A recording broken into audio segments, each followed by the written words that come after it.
কি ব্যাপার?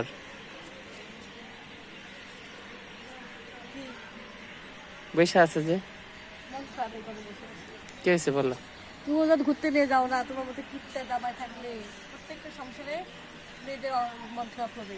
হ্যাঁ, কিসের কিপটা? তুমি একদম আমার ঘুরতে নিয়ে যাবো, আমার মন ভালো সময় নেই, অত সময় নেই, বুঝছো না? সময় করতে হবে, কি সময় নেই? আর কি বলে গেলে কালকে সবই শেষ, সময় করতে হবে না? তুমি কতদিন কয়দিন ধরে ঘুরতে নিয়ে যাবে বলো তো? আমার মেয়েটা সময় নেই, কারোর সাথে সময় নেই। ঘুরতে দেয় না, কারোর সাথে কোনো কিছু করতে দেয় না, আমি কারোর সাথে খেলতেও দেয় না। ও খেলার দরকার নাই তো, খেলার সাথে তো আছে বাসায় দুইজন। আর তুমি আমাকে দিয়ে যাও না ঘুরতে, একটু মাঝে মধ্যে মাঝে ঘুরতে নিয়ে যাবো না? আরে নানান ব্যস্ততার মাঝে সময় হয় না। সব ব্যস্ততা থাকবে, যখন আমি মরে যাবো তখন ব্যস্ত থাকবে। এই কারণে আমি কারোর সাথে কথা বলতে ছাদে আসে বসে আছি, আমি যাবো না, বাসায় যাবো না। হুদেই চলো। না আমি যাবো না বাসায়। চলো, বলো আচ্ছা। ঘুরতে নিয়ে যাবো কিনা বলো।